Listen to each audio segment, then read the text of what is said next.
ना उसको भी ट्रेजरी ही मेंटेन करता है इन फ्यूचर में।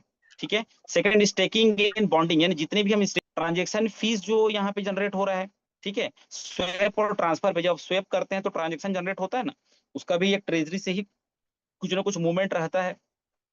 इन्वेस्टमेंट यील्ड, खास करके जो इन्वेस्टमेंट होता है उस पे जो एपीवाई जो जनरेट होता है वो भी ट्रेजरी से होता है। क्योंकि दोस्तों अभी देखिए एपीवाई, बहुत सारे लोग ये बोलते थे कि सर एपीवाई तो कम हो रहा है। जब ये 25 से 24 चला गया था ना, तो लोग बात करना शुरू कर दिए थे कि आपका एपीवाई कम हो गया है, धीरे धीरे वो 15 पे आ जाएगा। लेकिन लोगों के मुंह बंद हो गए दोस्तों कि वापस 25 साढ़े 25 पे हम चल रहे हैं। महीने का 25 साढ़े 25% किसको बोलते हैं आज के रेट में। जैसे कम हुआ तो लोग क्या करते हैं, नेगेटिव रिएक्शन देना स्टार्ट करते हैं कि धीरे धीरे धीरे, मैं बोलता हूँ 10% में भी आ जाएगा तो कौन कौन सा सिस्टम है आज के डेट में जो 10% देता है, जो कि पॉसिबल नहीं है उस तरीके का, जिस तरीके का ट्रेंड है अभी की डेट में एलजीएनएस का, कि वापस लो से हाई जा रहा है, ये बहुत बड़ी बात होती है।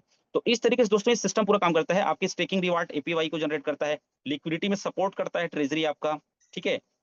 उसके बाद में डेवलपमेंट पे एंड मार्केटिंग पे भी होता है। तो ये अलग अलग चीजें हैं जो नेक्स्ट लेवल की जो चीजें आ रही है ना अभी, उस पे भी कहीं ना कहीं जो हमारा जो कोर्स होता है, अभी ऐसा मान के चलो कि जैसे किसी भी देश को चलाने के लिए उसका राजकोष जो होता है ना, पहले राजा महाराजा लोग क्या रखते थे, फंड रखते थे, खजाना जो बोलते हैं ना, कि खजाने में हीरे जवाहरात पड़े हैं, या किसी दूसरे जगह पे वो लोग युद्ध करने गए तो पूरा उसको लूट के ले आए। तो जिसका जितना बड़ा फंड होगा, आज अमेरिका इतना बड़ा पावरफुल कंट्री क्यों है कि सबसे ज्यादा सोना उसी के पास में है, सबसे ज्यादा बीटीसी इथेरियम वो लेके बैठा है, इसलिए तो स्ट्रांग है ना सबसे ज्यादा। डॉलर उसकी कितनी हाई है हमारे इंडियन रुपीज से।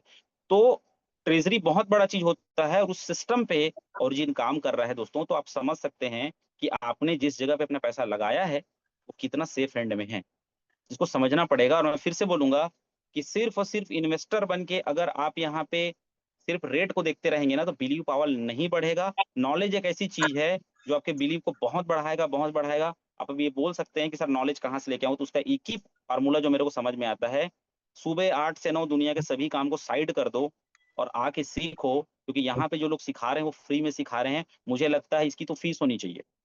और दिल खोल के फीस लोग देते हैं। आप जाइए इंग्लिश सीखने जाइए, जाइए आप कुछ मोबाइल बनाना जाने सीखने जाइए, कंप्यूटर बनाने सीखना जाइए।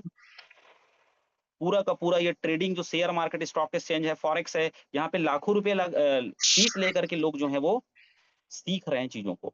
तो जब भी किसी चीज की कीमत नहीं होती ना, तो लोग उसको फ्री में लेके, जैसे बोलते हैं ना भंडारे में प्रसाद मिलता है उसकी कीमत नहीं होती, बहुत सारे लोग लेते भी नहीं उसको, जिनका आस्था होता है वो लेते हैं। तो यहाँ पर जो फ्री का जो मीटिंग मिलता है उसकी हम वैल्यू नहीं करते हैं। आप सीखेंगे, तो मैं हमेशा बोलता हूँ कि आप सीखेंगे तो 2027 में स्कैम से बचेंगे, 2030 में स्कैम से बचेंगे। क्योंकि क्रिप्टो और जो ये ब्लॉकचेन की दुनिया है अभी तो स्टार्ट हुआ है, कुछ भी नहीं है।